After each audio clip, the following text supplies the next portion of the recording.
Shalom saudaraku, salam berjumpa di dalam Kristus Yesus. Semoga saudaraku dimanapun berada dalam keadaan baik dan sehat, masih di dalam lindungan Tuhan senantiasa hingga saat ini. Sebelum kita memulai renungan kita hari ini, mari kita berdoa.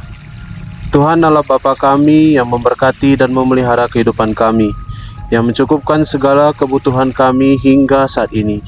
Bapa, terima kasih buat setiap anugerah dan berkat Tuhan yang tiada hentinya di dalam kehidupan kami. Hingga saat ini Bapa, kami masih dipelihara dengan keadaan baik dan sehat. Bapa, kami akan memulai renungan kami. Tuhan, ajar kami, mampukan kami mengerti firman Tuhan hari ini, dan kami boleh melakukannya dalam kehidupan kami. Terima kasih Bapa, ini doa dan permohonan kami. Dalam nama Tuhan Yesus kami berdoa. Amin. Saudaraku, bahan renungan kita hari ini diambil dari Lukas 16 ayat yang ke-10. Demikian firman Tuhan. Barang siapa setia dalam perkara-perkara kecil, ia setia juga dalam perkara-perkara besar. Dan barang siapa tidak benar dalam perkara-perkara kecil, ia tidak benar juga dalam perkara-perkara besar. Saudaraku, di dalam perjalanan kehidupan kita akan dimulai dari satu langkah. Ada pepatah Tiongkok yang mengatakan, perjalanan ribuan mil dimulai dari satu langkah. Ini mengatakan bagaimana sesuatu hal yang besar hanya dapat diraih dengan memulainya dari yang kecil. Banyak orang cenderung peduli untuk fokus kesetiaan mereka pada perkara besar. Seseorang yang setia melakukan tugas yang kecil bisa menjadi bukti dari kemampuannya melakukan tugas yang lebih besar lagi. Dalam hal ini, Tuhan Yesus menyatakan kepada para murid-Nya bahwa barang siapa yang setia di dalam hal yang kecil, maka ia akan setia juga di dalam hal-hal yang besar. Memiliki harta berarti memiliki sebuah tanggung jawab. Tanggung jawab atas penggunaan harta dapat menjadi sebuah ujian terhadap karakter dan integritas dari seseorang. Dan itu teruji dari seseorang tersebut melakukan hal yang kecil. Bila seseorang mampu mengelola harta dengan benar, maka dalam hal yang besar juga dia akan mampu mengelola harta yang dipercayakan dengan benar juga. Begitu juga sebaliknya, bila seseorang tidak jujur di dalam hal yang kecil, maka bagaimana ia mungkin dipercaya dalam hal yang besar? Di sini bisa dilihat saudaraku bahwa kesetiaan pada harta duniawi, menjaga dan menggunakannya dengan bijak, dapat menjadi indikasi kesetiaan kita pada harta surgawi yang jauh lebih bernilai. Apa yang saat ini Tuhan percayakan kepada kita, mari kita merenungkan tugas tanggung jawab apa yang sudah Tuhan berikan kepada kita untuk setia melakukannya. Apakah itu hal kecil dan hal besar? Bila kita setia di dalam hal kecil, tentu Tuhan tidak akan ragu memberikan kita hal-hal yang besar dengan berkat yang besar juga. Jadi saudaraku, kesetiaan tentu membutuhkan ketekunan dan komitmen. Maka bila saat ini yang Tuhan percayakan kepada kita adalah tugas dan tanggung jawab yang kecil, bersyukurlah. Lakukanlah itu dengan baik. Sebab kesetiaan kita di dalam perkara kecil mempersiapkan kita untuk melakukan perkara yang lebih besar lagi. Kiranya Tuhan Yesus selalu menolong kita untuk tetap setia dalam hidup ini.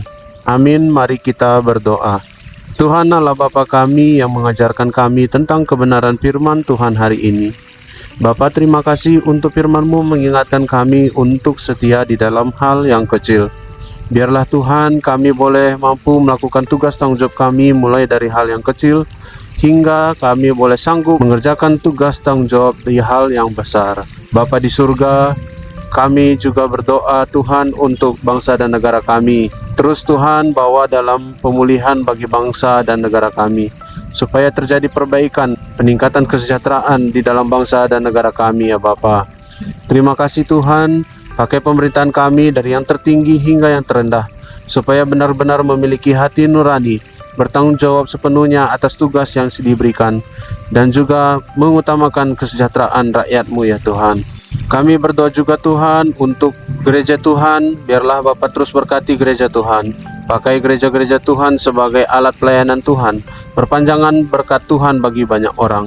Biarlah di dalam melayani Tuhan, di dalam bergereja, sungguh boleh menyatakan Tuhan senantiasa, dan sungguh Tuhan banyak orang mengenal Tuhan Yesus. Berdoa untuk gereja Tuhan yang masih mengalami pengurusan perizinan yang masih sulit saat ini.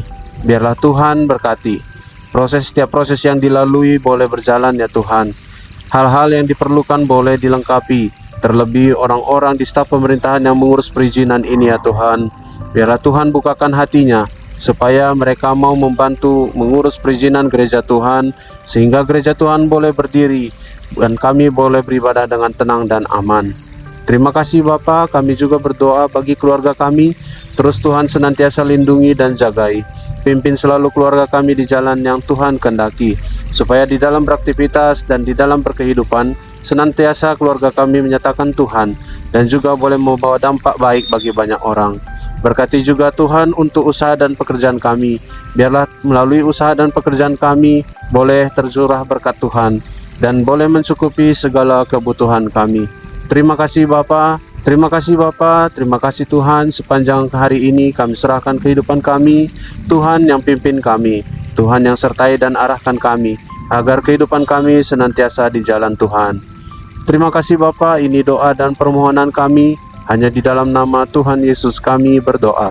Bapa kami yang di surga, dikuduskanlah nama-Mu. Datanglah kerajaan-Mu, jadilah kehendak-Mu di bumi seperti di surga. Berikanlah kami pada hari ini makanan kami yang secukupnya, dan ampunilah kami akan kesalahan kami, seperti kami juga mengampuni orang yang bersalah kepada kami. Dan janganlah membawa kami ke dalam pencobaan, tetapi lepaskanlah kami daripada yang jahat, karena Engkaulah yang punya kerajaan, dan kuasa, dan kemuliaan sampai selama-lamanya. Amin. Terima kasih saudaraku sudah mendengarkan renungan hari ini. Kiranya Tuhan Yesus selalu menolong dan menguatkan kita dalam menjalani kehidupan kita. Sampai jumpa pada renungan berikutnya. Shalom, Tuhan Yesus memberkati kita semua.